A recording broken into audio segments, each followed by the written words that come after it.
Hello and welcome back to day 21 of the Whole30. As promised, I'm here with my Oh my gloves. gosh. Yeah, I swear you must have hit Bugs Bunny over the head with an anvil to get those. I did. Yeah. And I have to say, they don't really help with the hand, foot, and mouth disease because they make my hands hot and itchy. But they do keep the lotion, the soothing lotion on. So I don't know. It's fine. Yeah, it's a mixed bag. It's a mixed bag. But we learned a thing or two about different recipes over this past week. That we wanted to review.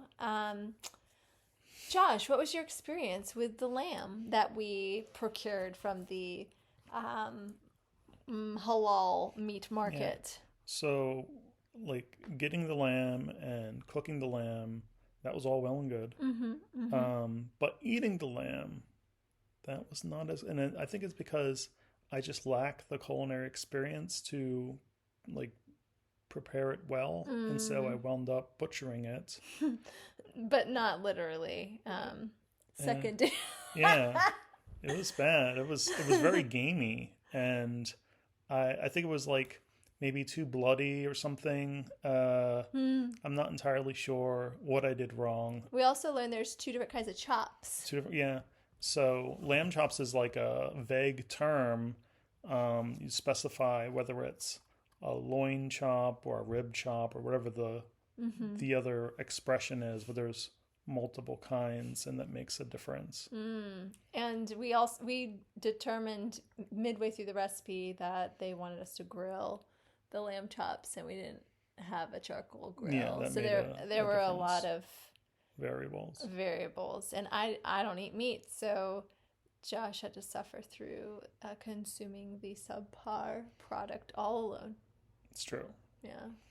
And then I branched out on another cooking project by myself, Pretty impressive. and Yeah. I bought a bunch of different kinds of mushrooms, and I just wanted to try, because there's some kind of exotic mushroom. So I was like, I'm going to cook, a number of species and eat them back to back and see, it's like oyster mushrooms and like that other one that I don't remember the name of, mushrooms. Anyway, so I had them, probably 5 different kinds.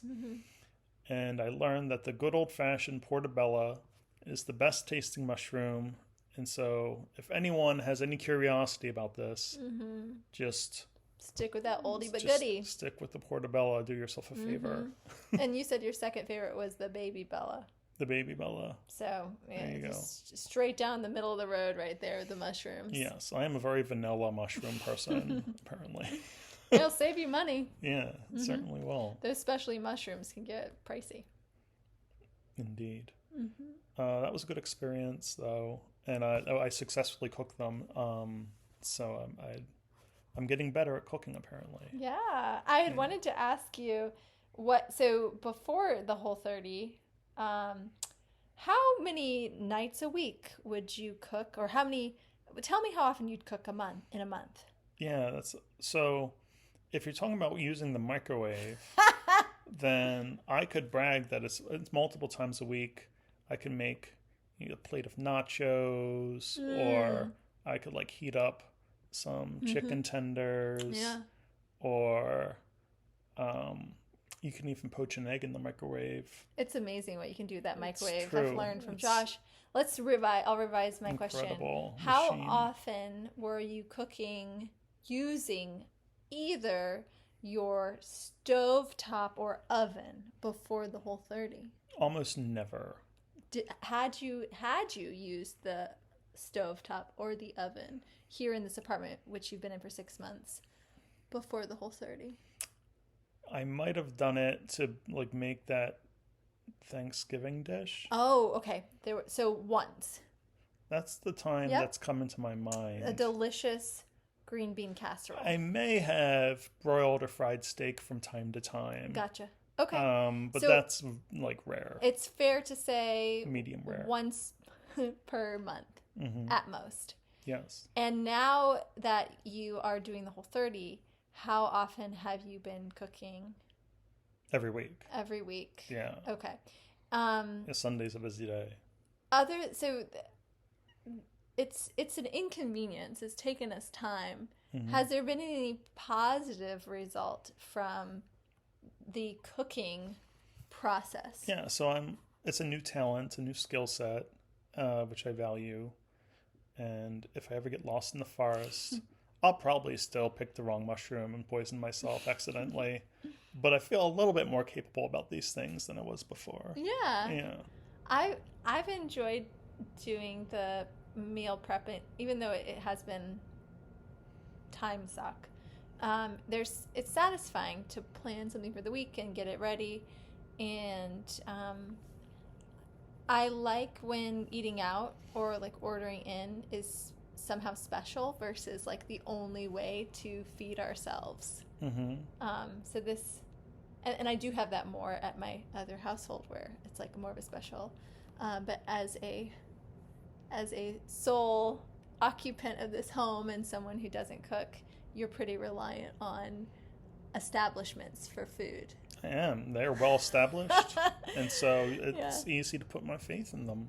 So I like that this is expanding choice for us. Like, oh, we could decide in a non-Whole30 weekend, do we want to make something for one of the nights and then go out the other night, or do we want to go out both nights and both lunches, and like just the element of choice feels good.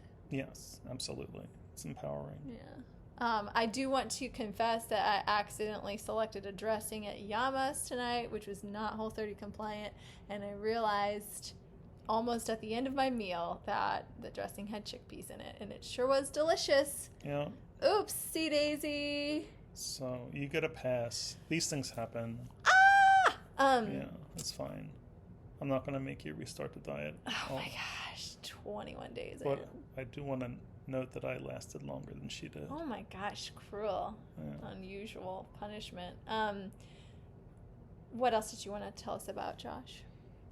Some gleanings.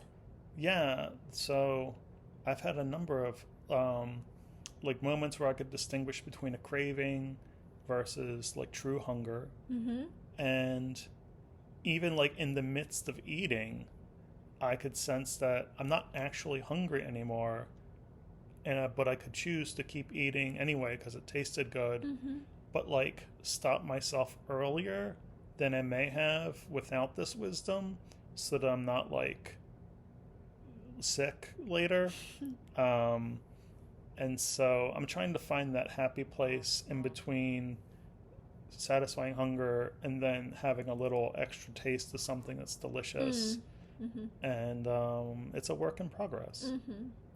I have noticed that before we did the Whole30, frequently, like maybe every other meal or every 3 meals that I shared with you, so there are plenty of meals that I wasn't present for, but maybe half the meals we shared, you would say after the meal, I ate too much.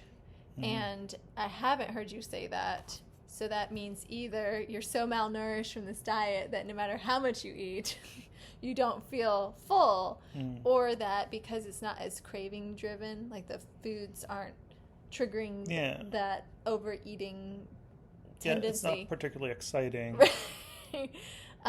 You've not expressed to me that you feel overly full. Yeah, when my biggest excitement... So coffee is exciting, to be sure. So that's probably number 1 on the exciting list. And tea. And number 2 is probably like steak. Is wonderful. But yeah, there's not a lot of like figs. I think are wonderful. Yeah, they're sweet dried fruit. And so yeah, you're like I think it's easy to come by salty. So and then the savory is also relatively easy because I can have whatever meat. But the sweets is the harder one to stop. To satisfy. And so figs is probably the most reliable. I was thinking you were saying like how to know what the right amount. It's harder to know what the right amount is when it's like a really delicious like craving driven food, and like sweet and carbs probably are easier, at least for me, to like keep eating. They Right. like reinforce themselves. Yeah, yeah, certainly. Mm.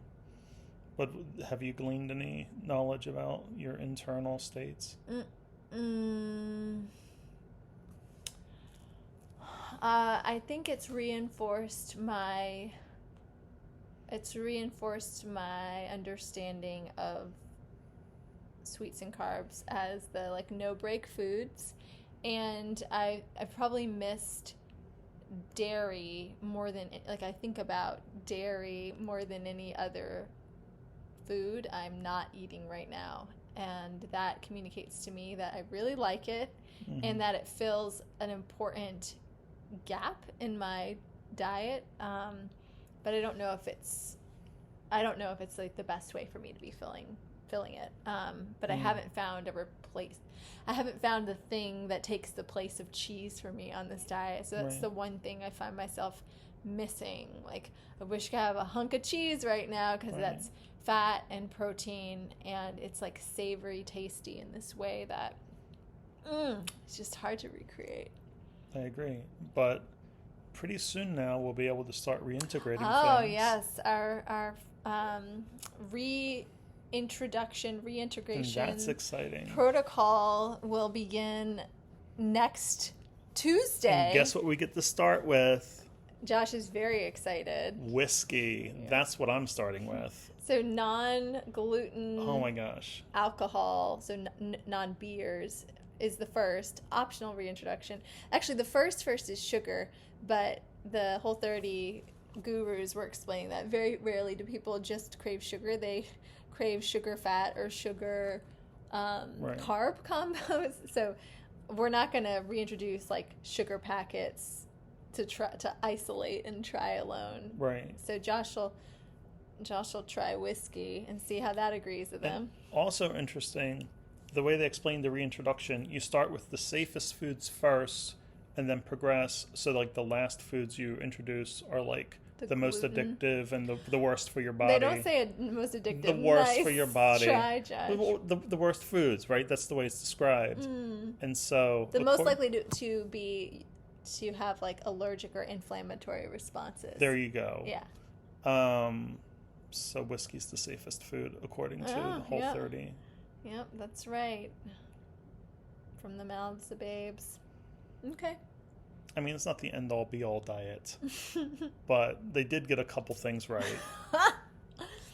You gotta give credit where credit is due. Right. And I can't remember what's after alcohol. I think it might be...